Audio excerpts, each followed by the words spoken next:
आसा गिबियावनो बड'लेण्ड रादाब आरो बड'सा रादाब आरो आर'नाइ रादाबनिसिम जोबोद साबायखर बावग्रोनाय थाबाय जोंखौ बेबायदि खबर लाफैनायनि थाखाय। लोगोसे जोंनि इउएन एकाडेमि दैमालुनिफ्राय देग्लाय बोसोराव खोब मोजां रिजाल्ट खालामदों। थांनाय बोसोरावबो जोंहा कर'ना भाइरासनि थाखाय मोजाङै जों रिजाल्टखौ जोंनि पार्सेन्टेज गैयैखाय सिगांफोर होखांनो मोनैखाय जों पार्सेन्टेजखौ मोनाखैमोन। बेयाव जों नांगौ बायदि रिजाल्ट खालामहरनो हायाखैमोन। देग्लाय बोसोराव जोङो 2022 मायथाइयाव खोब मोजाङैनो रिजाल्ट खालामनो हादों बायदि मोनदों।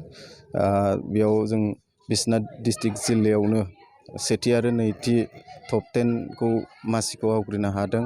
दा अनजालि फरायसुला फरायसुलि बिथांमोनाबो खोब गोसो होनानै फोरोंगिरिफोरनि खोथाफोरखौ खोनासंदोंमोन आरो फोरोंगिरि हान्जायाबो खोब मोजाङैनो दिथा लादोंमोन, फोरोंदोंमोन। आं बेखौ दिनै प्रेक्टिकेल हिसाबै मोननाय बायदि मोनदों जे जोंनि रोंगौथियाबो निस्सय माने गथ'फोरनो जों रोंगौथिखौ होनो हादों। आं जोबोद गोजोननाय मोनदों आरो दा आं बेखिनिखौ बुंबाय। सारनि फरायसालिनिफ्राय देग्लाय साबैसे आनजाद होगिरिफ्रा आनजाद लिरदोंमोन? जोंनि फरायसालिनिफ्राय गासै 13 जन एग्जाम एबा मेट्रिकखौ होनाय जादोंमोन। बेयाव गासिबो फरायसाफ्रा उथ्रिसारनो हादों। बेयाव साबाया फार्स्ट डिभिजन हिसाबै आवग्रिनो हादों। साबानि बिथोराव जोंहा डिस्टिंसन सासे नांदों आरो स्टारा सानै नांदों। फार्स्ट डिभिजना सानै फैदों आरो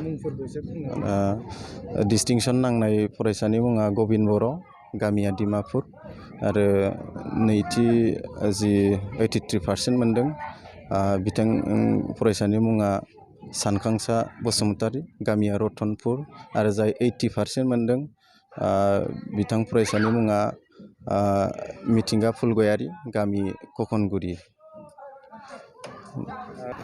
एकदम आं फुल फिट जादों आरो जोबोद गोजोननाय मोनदों। 100%खौनो बुंफ्रामनो हायो आरो जोंनाव मोनसे मिसनखौ जों साक्सेसफुल खालामनो हायाखैब्लाबो अब्लाबो जों बिश्वनाथ डिस्ट्रिक्टआव टप 10 थांनाय हिसाबै जों जोबोद गोजोननाय मोनदों। जोंना मिसना दंमोन टप 10 अल आसामनि।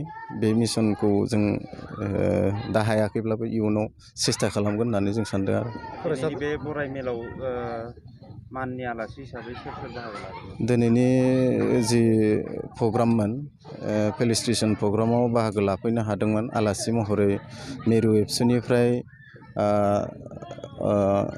नेहाथारि मानगोनां निजोम बसुमतारी आदा, लोगोसे आनसलिकनिनो इजिसि एबसुनिनो मानगोनां सुबुंसा नार्जारी आदा, आरो बे आलुफारा गुदि प्राइमारिनिनो साहित्य सभानि एक्स प्रेसिडेन्ट मुस्रि प्रहलाद मुसाहारि सार बिथांमोना बाहागो लानो हादोंमोन।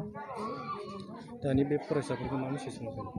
दानि जि अनजालि फरायसाफ्रा उथ्रिनानै थांदों आरो जि थाबावनाय होनो गोनां फरायसाफोर, बे फरायसाफ्रा जाहाथे उननि समाव बेबायदिनो आरो बिनिफ्राय साबसिन दावगालांनो हागोन आरो मोजाङै मेट्रिक आनजादाव उथ्रिनानै गाव गावनि लाइफ एबा केरियारखौ बानायहैनो हागोन। आं बेखिनि माबाखौ अनजालि फरायसुला फरायसुलिफोरनो आं बेखिनिखौ मेसेज होनो सानगोन।